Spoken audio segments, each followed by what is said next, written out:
Muzan और योरीची ये दोनों ही डीमन स्लेयर यूनिवर्स के मोस्ट पावरफुल कैरेक्टरों में से एक है। लेकिन क्या तुम्हें पता है कि इन दोनों की फाइट डीमन स्लेयर की मांगा में बहुत पहले ही हो चुकी है, जिसे तुमने अभी तक मेन एनिमे में नहीं देखा होगा। इसीलिए आज की वीडियो में मैं इनकी फाइट को डिटेल में एक्सप्लेन करूंगा। आखिर क्या हुआ था उस दिन जब मुजान मिला था योरीची द गोट हिमसेल्फ से। इस दुनिया में मुझसे शक्तिशाली और कोई नहीं है।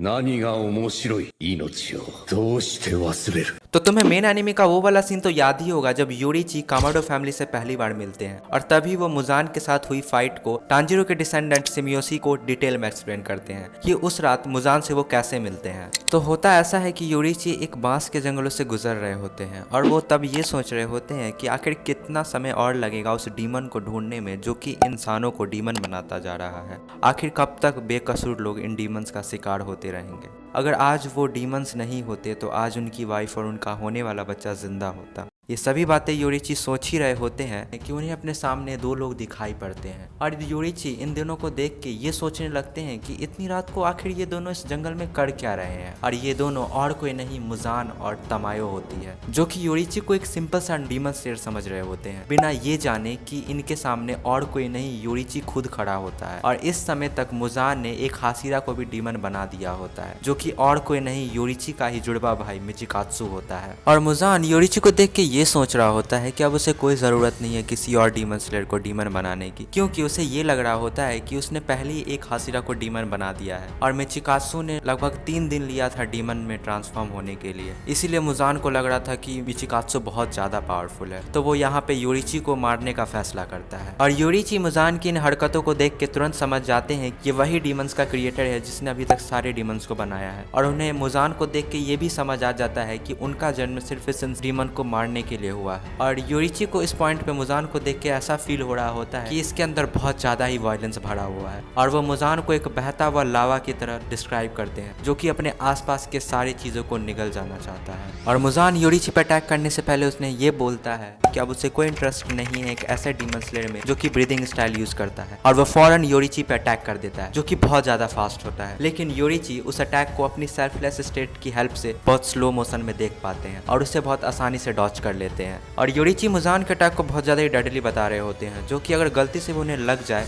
तो उनकी जान जा सकती है। और इसीलिए योरीची अपना फाइनल फॉर्म का यूज करने का फैसला करते हैं। और योरीची इस पॉइंट पे ट्रांसपेरेंट वर्ल्ड की हेल्प से मुजान के बॉडी के अंदर देख पा रहे होते हैं और वो बताते हैं कि मुजान के पास 7 दिल और 5 दिमाग है और वो अपने सन ब्रीदिंग के फाइनल फॉर्म से सीधा मुजान के उसी ऑर्गन पर एक साथ अटैक करते हैं और सारे ऑर्गन को कट कर देते हैं,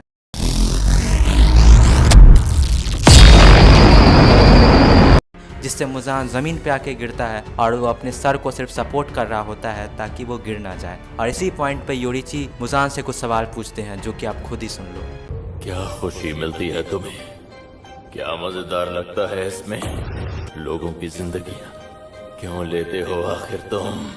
जिसका मुजान कोई भी जवाब नहीं देता है और वो ये नोटिस करता है कि वो अपने आप को रीजनरेट नहीं कर पा रहा होता है, क्योंकि योरीची का स्वॉर्ड उस टाइम ब्राइट रेड नेचुरिन स्वॉर्ड बन चुकी थी। और फिर योरीची की नजर पड़ती है तमायो पे, जो कि मुजान की कोई भी मदद नहीं कर रही होती है। और योरीची तमायो की आंखों में देख के ये बताते हैं कि उसकी आंख में एक ऐसी उम्मीद थी कि मानो वो यही कह रही हो कि इस इंसान को पूरा खत्म करो। और योरीची मुजान को पूरा खत्म करने का डिसाइड करते हैं और वो मुजान से उसके आखिरी शब्द पूछते हैं। लेकिन बस इतना सुनते ही मुजान का पूरा फेस पीला पड़ जाता है और वो अपने दांतों को पीसने लगता है। और देखते ही देखते मुजान अपने बॉडी को बहुत तेजी से ब्लास्ट कर लेता है और ये मूव इतना रैंडम होता है कि योरीची उसके 1800 पीसेस में सिर्फ 1500 पीसेस को ही काट पाते हैं और बाकी के पीस इतने छोटे होते हैं कि वो वहाँ से भाग निकलते हैं। और तमायो जमीन पे गिर जाती है और रोने लगती है और ये बोलती है कि तुम्हें मर जाना चाहिए था मुजान की बुत्सुजी। और तभी उसे ये रियलाइज होता है कि वो मर क्यों नहीं रही है, क्योंकि उसने अब मुजान का नाम ले लिया था। लेकिन अब हमें पता चलता है कि वो अब मुजान के कर्ज से फ्री हो चुकी है। और वो योरीची को मुजान के बारे में सब कुछ बताती है कि मुजान ही वो डीमन किंग है जो कि सारे डीमंस को बनाता है। और इस हादसे के बाद वो अब तब तक बाहर नहीं निकलेगा जब तक योरीची की मौत नहीं हो जाती। और वो योरीची को ये भी वादा करती है कि वो मुजान को मारने के लिए डीमन स्लेयर कोर का पूरा मदद करेगी, जिसे सुनने के बाद योरीची तमायो को वहां से जाने देते हैं। और यहीं पे योरीची ने मुजान को लगभग मार ही दिया था। वैसे अगर आप योरीची की बैक स्टोरी नहीं जानते हो तो आप इस वीडियो पे क्लिक करके जान सकते हो। अब मैं मिलता हूँ आपको उसी वीडियो में। बाय।